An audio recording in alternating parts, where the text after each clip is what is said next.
Hello everyone, কী অবস্থা সবার? বারবার চাকরি পরীক্ষা দিয়ে ফেল করেন, প্রিলিতে ফেল করেন, রিটেনে ফেল করেন, ভাইবা তো অনেক দূরের কথা। এই জিনিসগুলোর কারণ কি? কারণ হচ্ছে অনেক বড় একটা কারণ হচ্ছে ইংলিশে ফেল করি। এইটার আরেকটা কারণ হচ্ছে ইংলিশে ফেল করার কারণ হচ্ছে আমরা টেকনিক, সূত্র, স্ট্রাকচার দিয়ে ইংলিশটাকে মুখস্থ করি। বাট আপনি যদি এটাকে কনটেক্সটটা বুঝে, মিনিংটা ভালো করে বুঝে আপনি যদি আনসার করেন তাহলে এটা কিন্তু কঠিন না। আমার নিজের 2টা ফার্স্ট ক্লাস সরকারি চাকরির এক্সপিরিয়েন্স থেকে বলতেছি। আমি যেহেতু কৃষি ব্যাংকে সিনিয়র অফিসার ছিলাম, বিসিএস ক্যাডারে সুপারিশপ্রাপ্ত হয়েছিলাম, সো এই এক্সপিরিয়েন্স থেকে বলতেছি যে কঠিন কিছু না, just you have to understand the context. মুখস্থ করা যাবে না, ভাষার মতন করে ইংলিশটাকে সুন্দর করে গুছিয়ে বুঝতে হবে। ওকে, সো আপনাদের চাকরির জার্নি আমি সহজ করার জন্য প্রিলি, রিটেনের জন্য আমার ফ্রি হ্যান্ড রাইটিং এবং স্পিকিংয়ের জন্য স্পোকেন কোর্স আছে। ফ্রি হ্যান্ড রাইটিং, স্পোকেন, এটা আইএলস, অন্যান্য যারা যেই পারপাসে করতে চান সবার জন্যই কাজে লাগবে। আমরা একটু দেখি এখানে এই এমসিকিউটা আপনার 31তম বিসিএসে আসছিল। ওকে, আমরা এই জিনিসটা একটু আনসার করার চেষ্টা করব সুন্দরভাবে, ইংলিশের মতন করে, ভাষার মতন করে বুঝে। একটু আমরা শুরু করি। দেখেন, আচ্ছা দেখেন, দে হ্যাভ সাফার্ড মোস্ট। তারা সাফার করা মানে কি? ভোগা। আমরা অনেক সময় বলি না যে am suffering, I have been suffering from fever, আমি জ্বরে ভুগতেছি। তো সাফার মানে হচ্ছে কোনো কিছুতে ভোগা, মানে ভোগান্তি, যেই কথাটাকে বলি আর কি, ভোগা। তাহলে এটা অতীতকালে হচ্ছে দে হ্যাভ সাফার্ড মাস, তারা অনেক ভোগেছিল। এখন tornado had hit their village, tornado had hit their village.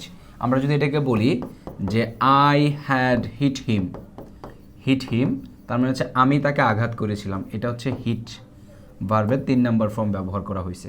Hit ভার্বের 3টা ফর্মই একই রকম, হিট হিট হিট এরকম। ওকে, তাহলে আমি তাকে আঘাত করেছিলাম, তার দ্যাট মিনস টর্নেডো তাকে আঘাত করেছে। Tornado their village, tornado had hit their village, tornado তাদের গ্রামকে আঘাত করেছিল। এখন দেখেন এখানে কয়েকটা কারণ আছে, দেখেন একটু খেয়াল করেন। লেট অ্যালোন আমরা কেন ব্যবহার করি, আমরা এটা একটু জানা লাগবে। আমরা লেট অ্যালোন ব্যবহার করি, যারা অলরেডি আমার ফ্রি হ্যান্ড রাইটিং কোর্সে আছেন তারা বুঝতে পারবেন যে আমি অনেক সময় বলি যে আমি প্রিলি পাস করতে পারি না, আর রিটেন পাস করা তো দূরের কথা, রিটেন পাস করা তো দূরের কথা, অথবা প্রিলি পাস করে না, রিটেন পাস করা তো অসম্ভব, রিটেন পাস করা তো বাদই দিলাম। এমন ধরনের কথার ক্ষেত্রে আমরা লেট অ্যালোন ব্যবহার করি। ওকে, আচ্ছা তাহলে আমরা কি এখানে লেট অ্যালোন ব্যবহার করতে পারবো? লেট অ্যালোন, যে তারা অনেক ভুগতেছে আর টর্নেডো আঘাত করা তো দূরের কথা, হ্যাঁ এরকম হবে? হবে না, তাহলে এটা বাদ। সো তার মানে লেট অ্যালোন কীভাবে, কোন অর্থে বাক্যে ব্যবহার হয় এটা যদি আমরা জানি তাহলে অটোমেটিক্যালি একটা অপশন বাদ দিতে পারবো। আর আনটিল, আনটিল মানে হচ্ছে না হওয়া পর্যন্ত, যেমন বা কোনো কিছু করার আগ পর্যন্ত বুঝাইতে। যেমন আই উইল ওয়েট, আমি অপেক্ষা করব, I will wait until you arrive here, arrive here, arrive here, তুমি এখানে না পৌঁছানোর আগ পর্যন্ত, না আসা আগ পর্যন্ত আমি অপেক্ষা করব। I will wait for you, এরকম বলতে পারি, I will wait for you until you arrive here. তাহলে না আসা পর্যন্ত এই অর্থে ব্যবহার করা হয়। I will conduct the class until you understand the topic. আপনি টপিকটা বোঝার, যতক্ষণ না আপনি টপিকটা বুঝবেন ততক্ষণ আমি বোঝাবো। আপনার বোঝার আগ পর্যন্ত আমি বোঝানো, যতক্ষণ আর বুঝবেন, যতক্ষণ অর্থে বেশি ব্যবহার হয়। আপনি যতক্ষণ না আসবেন ততক্ষণ আমি ওয়েট করব, আনটিল ইউ অ্যারাইভ হিয়ার। তাহলে আমরা কি এখানে আনটিল দিতে পারবো? আনটিল, তারা অনেক ভোগেছিল টর্নেডো আঘাত করার আগ পর্যন্ত, যতক্ষণ না টর্নেডো আঘাত করলো, মানে টর্নেডো আঘাত করার, হ্যাঁ মানে আনটিল দ্য টর্নেডো, মানে টর্নেডো আঘাত করার আগ পর্যন্ত তারা ভুগতেছিল, এরকম একটা ব্যাপার বোঝাইতেছে। হ্যাঁ, until the tornado had hit the village, tornado আঘাত করার আগ পর্যন্ত ভুগতেছিল না, টর্নেডো আঘাত করার পর ভুগতেছিল, সেটা আনটিল দেওয়া যাবে না। ঠিক আছে, আসেন এবার আসেন অ্যাজ ইফ। অ্যাজ ইফ ব্যাপারটা বলি আমরা এরকম, সে এমনভাবে কথা বলতেছে যেন সে সব জানে, এটা একটা অবাস্তব ঘটনার ক্ষেত্রে বেশি ব্যবহার করি অ্যাজ ইফ। এগুলো সবগুলো আমার ফ্রি হ্যান্ড রাইটিংয়ের টপিক ওয়াইজ আলাদা, প্রত্যেকটার জন্য একটা করে ক্লাস তৈরি করা, এগুলো ডিটেল আলোচনা। প্রিলির মধ্যে তো এত ডিটেলস আলোচনা করা কোয়াইট ইম্পসিবল। আচ্ছা, কারণ 4টা টপিক আলাদা আলাদা জিনিস, খেয়াল করেন। যেমন আমি বললাম he knew he talked as if, আমরা টক না দিই, হি টক্স দিই, সে এমনভাবে কথা বলে as if he knew everything, সে সব কিছু জানতো, এভরিথিং। এটাকে সেম আপনি অতীতকালে করতে পারবেন, হি টকড, সে এমনভাবে কথা বলতো অ্যাজ ইফ হি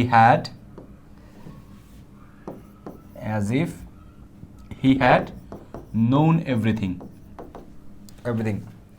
সে এমনভাবে কথা বলতো যেন সব কিছু জানে, আসলে কিন্তু সে কিছুই জানে না।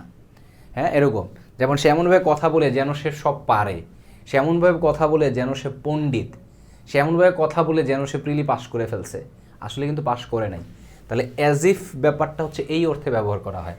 তাহলে আমরা যদি এখানে অ্যাজ ইফ দেই, হ্যাঁ, তারা এমনভাবে ভোগান্তি ভুগতেছিল যেন টর্নেডো তাদের আঘাত করেছিল, এমনভাবে ভুগতেছিল যেন টর্নেডো তাদের আঘাত করেছিল, এরকম টাইপের মনে হইতেছে, আসলে টর্নেডো তাদের আঘাত করে নাই, এই অর্থে আসলে হচ্ছে না।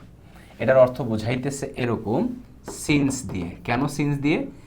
সিন্স আমরা দুই অর্থে ব্যবহার করি, একটা হচ্ছে সময় বোঝাইতে, যেমন সিন্স মাই চাইল্ডহুড, হ্যাঁ, তারপরে সিন্স মানডে, সোমবার থেকে, I been suffering from fever since Monday, আমি সোমবার থেকে জ্বরে ভুগতেছি, I have been suffering from fever since Monday. অথবা সিন্স মাই চাইল্ডহুড, আমার বাল্যকাল থেকে, হ্যাঁ, তারপরে আমি এই জিনিসের সাথে অভ্যস্ত সিন্স আই ওয়াজ ক্লাস 10, আমি যখন থেকে ক্লাস 10-এ ছিলাম, এরকম। আরেকটা হচ্ছে সিন্স অ্যাজ বিকজ, একটু ভালো করে বুঝেন, সিন্স অ্যাজ বিকজ এই তিনটা কারণ অর্থে ব্যবহার করা হয়। কারণ অর্থে কি? যেহেতু অথবা কারণ, হ্যাঁ, একটু খেয়াল করেন, যেহেতু অথবা কারণ অর্থে ব্যবহার করা হয়। যেহেতুটা কিন্তু কারণই বোঝায়। দেখেন, আমি যদি বলি যেহেতু আমি অসুস্থ ছিলাম তাই ক্লাসটা নিতে পারিনি, তার মানে কি বোঝাচ্ছে? আমি অসুস্থ থাকার কারণে ক্লাসটা নিতে পারিনি। যেহেতু মানে হচ্ছে কারণই বোঝায়, ঠিক আছে, মূল অর্থ হচ্ছে কারণ। তাহলে এই সিন্স অ্যাজ বিকজ তিনটাই কারণ অর্থে ব্যবহার করা যায়। যেমন এই বাক্য, এরকম একটা বাক্য আমরা লিখতে পারি, ফর এক্সাম্পল, একটু খেয়াল করেন, ধরেন আমি বলতে পারি অ্যাজ আই ওয়াজ সিক, যেহেতু আমি অসুস্থ ছিলাম, I was sick I had to cancel the class, আমাকে ক্লাসটা ক্যান্সেল করতে হয়েছিল, ক্যান্সেল দ্য ক্লাস, আমাকে ক্লাসটা ক্যান্সেল করতে হয়েছিল। এটাকে আমরা বলতে পারি আমি অসুস্থ থাকার কারণে ক্লাসটা ক্যান্সেল করতে হয়েছিল। সেম জায়গায় একটু ফর্মালভাবে আমরা সিন্স ব্যবহার করতে পারি, since I was sick I had to cancel the class, যেহেতু আমি অসুস্থ ছিলাম আমাকে ক্লাসটা ক্যান্সেল করতে হয়েছিল, বা আমার অসুস্থ থাকার কারণে ক্লাসটা ক্যান্সেল করতে হয়েছিল। এই একই বাক্য আমরা আবার লিখি হচ্ছে I had to cancel the class because I was sick, আমি অসুস্থ, কারণ আমি অসুস্থ ছিলাম, আমাকে ক্লাসটা ক্যান্সেল করতে হয়েছিল কারণ আমি অসুস্থ ছিলাম। তার মানে এই অ্যাজ, সিন্স এবং বিকজ এগুলা কারণ বোঝাইতে ব্যবহার করা হয়। তাহলে খেয়াল করেন তো, এই জায়গায় আমরা যদি সিন্স ব্যবহার করি, সিন্স, আমি একটু অন্য কালার দিয়ে লিখি, সিন্স, তার মানে দেখেন তারা অনেক ভুগেছিল। কেন ভুগেছিল? Since tornado had hit their village, যেহেতু, অথবা যেহেতু টর্নেডো তাদের আঘাত করেছিল, এভাবে বলতে পারি, অথবা টর্নেডো তাদের গ্রামে আঘাত করার কারণে তারা অনেক ভুগেছিল। অর্থটা বুঝছেন? মানে এই চারটার মধ্যে এই দুইটা তো একেবারেই যায় না, একেবারে যায় না। লেট অ্যালোন মানে হচ্ছে আমি তো এইটাই পারি না, ওইটা তো দূরের কথা, ওইটা তো বাদই দিলাম। আনটিল হচ্ছে যতক্ষণ না, হ্যাঁ, until you understand the topic, I will try my level best, অথবা I will continue my lecture until you understand.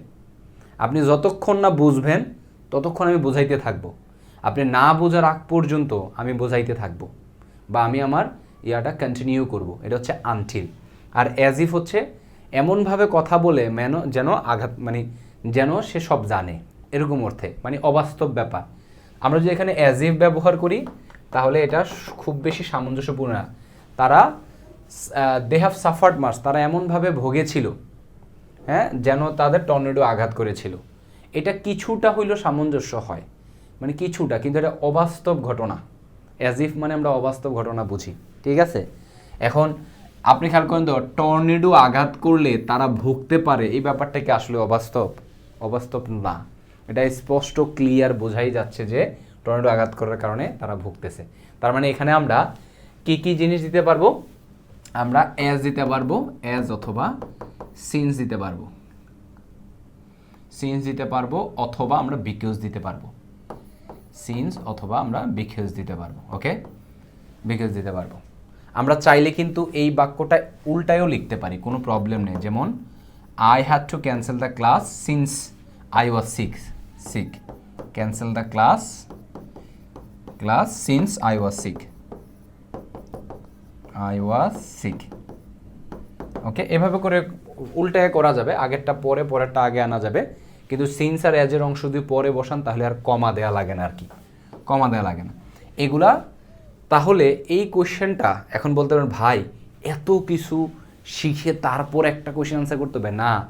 এই আমি এখানে 4টা আলাদা আলাদা বড় টপিক আপনাদেরকে অল্প সময়ের মধ্যে বোঝানোর চেষ্টা করছি। এগুলো আপনি এখন লেট অ্যালোনেরটা, যখন লেট অ্যালোন টাইপের কোনো কোশ্চেন আসবে ইজিলি পারবেন, কারণ আপনি এখন অর্থ বোঝেন। লেট অ্যালোন মানে হচ্ছে এইটা তো পারি না ওইটা তো দূরের কথা, এরকম। যদিও এগুলো আলাদা আলাদা টপিক, আমরা যখন মূল ক্লাসগুলোতে এগুলা টপিক আলোচনা করে ওই ধাঁচের কোয়েশ্চেন সলভ করব। ওকে, তো আশা করি আমরা মোটামুটি একটা আইডিয়া করতে পারছি যে তারা টর্নেডো আঘাত করার কারণে, তাদের গ্রামে টর্নেডো আঘাত করার কারণে তারা অনেক ভুগেছিল, আশা করি এটার আনসার হবে কত? এ নাম্বার আনসার। ওকে, কারেক্ট আনসার হচ্ছে এ নাম্বার। ক্লিয়ার ব্যাপারটা? সো এইভাবে বুঝে বুঝে, অর্থ বুঝে আনসার করলে আপনার কঠিন হবে না। আপনি যদি মুখস্থ করেন সিন্সের আগে পাস্ট ইনডেফিনিট, সিন্সের পরে পাস্ট পারফেক্ট, অ্যাজ ইফের আগে পাস্ট ইনডেফিনিট, এরকম নানানভাবে বিভিন্ন টেকনিক সূত্র দিয়ে মুখস্থ করেন হবে না। You have to understand the context and you have to understand the meaning, তাহলেই আপনার জন্য ইংলিশটা আর কঠিন মনে হবে না।